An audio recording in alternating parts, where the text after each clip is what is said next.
ನಿನ್ನೆ ಮೈಸೂರಿನ ಅರಮನೆ ಆವರಣದಲ್ಲಿ ಧನಂಜಯ ಆನೆ ಕಂಜನ್ ಆನೆ ಮೇಲೆ ದಾಳಿ ಮಾಡಿಕೊಂಡು ಕಂಜನ್ ಆನೆ ನೇರವಾಗಿ ರಸ್ತೆಗೆ ಬಂದಂತಹದ್ದು. ಹೀಗಾಗಿ ಒಂದು ರೀತಿಯಾದಂಥ ಗಾಬರಿಯಾದಂಥ ಪರಿಸ್ಥಿತಿ ಕೂಡ ನಿರ್ಮಾಣ ಆಯಿತು.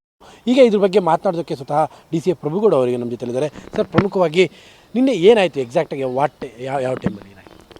ಸುಮಾರು ಒಂದು 7:30 7:45 ಒಳಗಡೆ ನಡೆದಂಥ ಘಟನೆ ಇದು. ನಾನು ಕೂಡ ಇಲ್ಲೇ ಕ್ಯಾಂಪ್ ಆಫೀಸಲ್ಲೇ ಇದ್ದೆ. ಆ ಟೈಮಲ್ಲಿ ಏನಂದರೆ ನಾವು 7:30ಕ್ಕೆ ಸ್ಪೆಷಲ್ ರೇಷನ್ನ ಕೊಡ್ತೀವಿ. ಅದನ್ನು ಇಲ್ಲೇ ಈ ಅಡುಗೆ ಮನೆ ಹತ್ತಿರನೇ ಏನು ಎಲ್ಲ ಆನೆಗಳನ್ನ ತೊಗೊಂಡು ಬರ್ತಾರೆ. ಯೂಶ್ವಲಿ ಎಲ್ಲ ಆನೆಗಳಂದರೆ ಒಂದು 3-4 ಆನೆಗಳು ತೊಗೊಂಡು ಬರ್ತಾರೆ.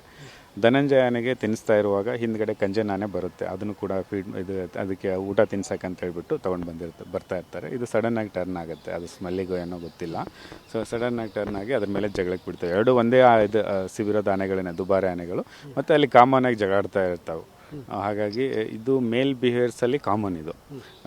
ಒಂದಕ್ಕೊಂದು ಜಗಾಡೋದು, ಆಮೇಲೆ ಅದರ ಶೌರ್ಯನ ತೋರ್ಸಕ್ಕೆ ಹೋಗೋದು, ಆಮೇಲೆ ತುಂಟಾಟಗಳು ಮಾಡೋದು, ಈ ಥರ ಜಗ ಆಡಿಕೊಂಡು ತುಂಟಾಟಗಳನ್ನ ಮಾಡೋದು ಕಾಮನ್, ಸಹಜ. ಅದನ್ನು ಕಂಟ್ರೋಲ್ ಮಾಡುವಂಥ ಎಲ್ಲ ಕೆಪಾಸಿಟಿ ನಮ್ಮ ಮಾಹುತ ಮತ್ತು ಕಾವಡಿಗರಿಗಿದೆ. ಆ ಸಮಯದಲ್ಲಿ ಏನಂದರೆ ಕಂಜನನ್ನು ಧನಂಜಯ ಓಡಿಸ್ಕೊಂಡು ಹೋಗುತ್ತೆ.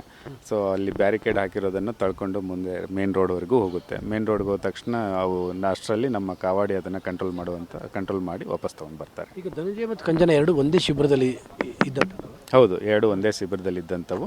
ಮತ್ತು ಅಲ್ಲಿಗೆ ಅದೇ ಈ ಥರ ತುಂಟಾಟಗಳು ಕಾಮನ್. ಅದಕ್ಕೆ ಅಂದರೆ ಒಂಥರ ಮೊದಲಿಂದ ಕೂಡ ಅದೇ ಮೊದಲ ಥರನೂ ಜಗಾಡ್ಕೊಂಡು ಅಥವಾ ಈ ಥರ ತುಂಟಾಟ ಮಾಡ್ಕೊಂಡೇ ಇರ್ತಾವೆ ಅವು. ಸರ್, ಅಂದರೆ ಇಲ್ಲಿ ಅರಮನೆ ಒಳಭಾಗದಲ್ಲಿ ಏನಾದರೂ ಗಲಾಟೆ ಮಾಡ್ಕೊಂಡು ಸರ್, ಅಂದರೆ ಅದೇ ಧನಂಜಯ ಅದೇ ಓಡಿಸ್ಕೊಂಡು ಹೋಯ್ತು. ಅಂದರೆ ಅದನ್ನು ಇದು ತಳ್ಕೊಂಡು ಹೋಯ್ತು, ಅದು ಮುಂದ್ಗಡೆ ಓಡ್ತಾ ಹೋಯ್ತು. ಸೊ ಅಷ್ಟೇ ಇನ್ಸಿಡೆಂಟ್ ಆಗಿದೆ. ಅಷ್ಟರಲ್ಲಿ ಕಾವಾಡಿ ನಮ್ಮ ಕಂಟ್ರೋಲ್ ಮಾಡಿದ್ದಾರೆ. ಸೊ ಹಾಗಾಗಿ ನಾವು ಎಲ್ಲ ಸನ್ನದ್ಧರಾಗಿ ಇರ್ತೀವಿ. ಎನಿ ಟೈಮ್ ನಮ್ಮ ಹತ್ರ ರೆಸ್ಕ್ಯೂ ಗನ್ನು ಮತ್ತು ಡಾಕ್ಟರ್ಸು ಎಲ್ಲ ಇರ್ತಾರೆ. ಏನೂ ತೊಂದರೆ ಇಲ್ಲ. ಸರ್, ಈಗ ಕಂಜನ್ ಆನೆ ಮೇಲೆ ಆವಾಗ ಮಾವುತ ಇದ್ನ ಸರ್? ಕಂಜನ್ ಆನೆ ಮಾವುತ ಇಲ್ಲಿ ಕಂಬ ಕಾಣಿಸುತ್ತಲ್ಲ, ಆ ಕಂಬದ ಹತ್ರ ಇಲ್ಲಿಂದ ಹೋಗುವಾಗ ಆ ಕಂಬದ ಹತ್ರ ಜಿಗಿತಾನೆ. ಅವನು ಆ ಸ್ಪೀಡಿಗೆ ಅವನಿಗೆ ಮೇಲ್ಗಡೆ ಕೂತ್ಕೊಳ್ಳೋಕ್ಕಾಗಲ್ಲ.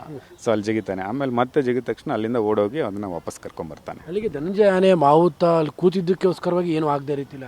ಹೌದೌದು, ಈ ಕಂಟ್ರೋಲ್ಡು. ಮತ್ತು ಅಲ್ಲಿ ಮೇನ್ ರೋಡಿಗೆ ಹೋದ ತಕ್ಷಣ ಅವು ಕೂಡ ಕಾಮ್ ಆಗ್ತಾವೆ. ನೀವು ನೋಡ್ಬೋದು ಬಿಹೇವಿಯರ್ಸಲ್ಲಿ, ಆ ವಿಡಿಯೋಸಲ್ಲಿ ನೋಡಿದರೆ ಗೊತ್ತಾಗುತ್ತೆ. ಮೇನ್ ರೋಡಿಗೆ ಹೋದ ತಕ್ಷಣ ಅವು ಕೂಡ ಕಾಮ್ ಆಗಿ ಬಿಹೇವ್ ಮಾಡೋಕ್ಕೆ ಸ್ಟಾರ್ಟ್ ಮಾಡ್ತವೆ. ಯಾಕಂದರೆ ಸರ್, ಇಲ್ಲಿ ಒಂದು ದೊಡ್ಡ ಕಬ್ಬಿಣದ ಗೇಟ್ ಹಾಕಿದ್ದಾರೆ. ಆ ಗೇಟ್ ಹೆಂಗೆ ದಾಟು ಅಂದರೆ ಗೇಟ್ ಓಪನ್ ಇತ್ತು? ಅದು ಬ್ಯಾರಿಕೇಡ್. ಅದು ಅಲ್ಲಿ ಒಂದು ಗೇಟ್ ಹಾಕಿರ್ತಾರಲ್ಲ? ಇಲ್ಲ, ಬ್ಯಾರಿಕೇಡೇ ಅದು. Barricade just barricade. ನಾವು ಕೂಡ ತಳ್ಳಿದ್ರೆ ಅದು ಅದಕ್ಕಿಂತ ಮುಂಚೆ ಒಂದು ಗೇಟ್ ಇಲ್ಲ, ಯಾವುದು ಗೇಟ್ ಪೊಲೀಸ್ ಚೌಕಿ ಹತ್ರ ಇಲ್ಲ. ಪೊಲೀಸ್ ಹತ್ರ ಅಲ್ಲ, ಅದು ಕೂಡ ಬ್ಯಾರಿಕೇಡೆ. ಅದು ಕೂಡ ಬ್ಯಾರಿಕೇಡ್. ಹಾಗೆ ಬ್ಯಾರಿಕೇಡ್ ಅದು ಓಪನ್ ಇತ್ತು ಬ್ಯಾರಿಕೇಡ್. ಹಾಗಾಗಿ ಅಲ್ಲಿ ಮುಂದ್ಗಡೆದು ಬ್ಯಾರಿಕೇಡೆ. ಹಾಗಾಗಿ ಅದನ್ನ ತಳ್ಕೊಂಡು ಹೋಯ್ತು. ಒಂದು ವೇಳೆ ಧನಂಜಯನ್ ಮಾವುತ ಧೈರ್ಯ ತೋರಿಸ್ತಾ ಇದ್ರೆ ಸಮಸ್ಯೆ ಆಗ್ಬಿಡೋದು?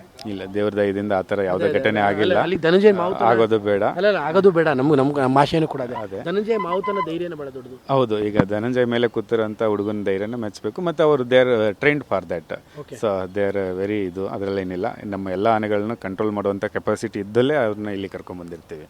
ಹಾಗಾಗಿ ಎಲ್ಲ ಧೈರ್ಯ ಮತ್ತು ಸಾಹಸ ಅಂತ ಹೊಂದಿರುವಂಥ ಮಾವುತ ಕಾವಡಿಗರೇ ಇದ್ದಾರೆ ಅದ್ರ ಜೊತೆ. ಧನಂಜಯಗೆ ಮದ ಬಂದಿತ್ತು ಆ ಥರ ಇಲ್ಲ, ನೀವು ನೋಡ್ಬೋದು.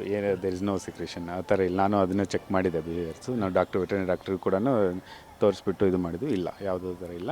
ಈ ಫುಡ್ಗೆ ಏನಂದರೆ ನಾವು ಇದು ಕೊಡ್ತೀವಲ್ಲ, ಆಟೋಮೆಟಿಕ್ಲಿ ಆ ಥರ ಗತ್ತು ಬರುತ್ತೆ. ಚೆನ್ನಾಗಿ ತಿನ್ಕೊಂಡಾಗ ಆ ಥರ ಇದು ಬರುತ್ತೆ.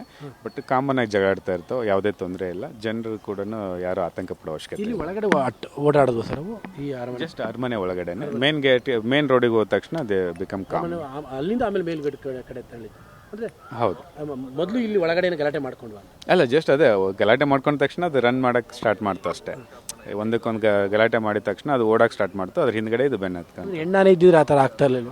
ಮಧ್ಯದಲ್ಲಿ ಹೆಣ್ಣಾನೆ ಇದ್ದರೆ ತೊಂದರೆ ಇರಲಿಲ್ಲ, ತೊಂದರೆ ಇರೋದಿಲ್ಲ. ಮತ್ತು ಇವು ಮೇಲ್ ಎಲಿಫೆಂಟ್ಸ್ ಯಾವಾಗಲೂ ಜೊತೆಗಿದ್ರೆ ಈ ಥರ ತುಂಟಾಟಗಳು ಮಾಡ್ತಾ ಇರ್ತಾವೆ. ಆ ಥರ ಇರುತ್ತೆ. ಬಟ್ ಆತಂಕ, ಹೌದೌದು, ಇಲ್ಲ. ಬಟ್ ಆತಂಕ ಪಡೋ ವಿಷಯ ಏನಲ್ಲ. ಆತಂಕ ಪಡೋ ವಿಷಯ ಹೆಣ್ಣಾನೆ ಇರಲಿಲ್ಲ ಇಲ್ಲ, ಇರಲಿಲ್ಲ. ಅಂದರೆ ಊಟ ಮಾಡಿಸೋ ಟೈಮಲ್ಲಿ ನಾವು ಜೊತೆಗೆ ಇಲ್ಲಿ ಕರ್ಕೊಂಬರ್ತಾರೆ. ಕರ್ಕೊಂಬರುವಾಗ ಅಂದರೆ ದೂರನ ನಿಲ್ಲಿಸ್ತಾರೆ ಯೂಸ್ವಲಿ. ಸೊ ಅದು ಪಾಸ್ ಆಗ್ತಾ ಇತ್ತು, ಅದ್ರ ಬ್ಯಾಕ್ ಸೈಡ್ ಅದು ಪಾಸ್ ಆಗ್ತಾ ಇತ್ತು. ಅದು ಏನೇ ಹಿಂದೆ ಬಂತಲ್ಲ ಅಂತ ಟರ್ನ್ ಆಗಿದೆ ಧನಂಜಯ. ಆವಾಗ ಕಂಜನ ನೋಡಿ ಜಗಳ. ಹೌದೌದು, ಅವು ಮೇಲ್ ಎಲಿಫೆಂಟ್ಸ್ ಇದನ್ನ ಬಿಹೇವಿಯರ್ಸ್ ಆ ಥರ ಮಾಡ್ತಾ ಇರುತ್ತೆ. ಕಾಮನ್ ಬಿಹೇವಿಯರ್ಸ್ ಅದು. ನಾವು ಎಷ್ಟೇ ಇದು ವೈಲ್ಡ್ ಅನಿಮಲ್ಸನ್ನು ವೈಲ್ಡ್ ಬಿಹೇವಿಯರ್ಸ್ ಒಳಗಡೆ ಇದ್ದೇ ಇರುತ್ತೆ. ಸೊ ಹಾಗಾಗಿ ಜನರಿಗೇನು ತೊಂದರೆ ಇಲ್ಲ ಅದರಿಂದ. ಜನರನ್ನ ಅದು ನೋಡಿ, ನೀವು ಅಷ್ಟೆಲ್ಲ ನೋಡಿದ್ರು ಕೂಡ ಜನರು ಯಾವತ್ತೂ ಅದನ್ನು ಅದರಲ್ಲಿ ಒಂದು ಜನರ ಬಗ್ಗೆ ಒಂದು ಚೂರು ಕಣ್ಣೆತ್ತು ನೋಡಲ್ಲ. ಅದು ಆನೆಗಳಷ್ಟೇ.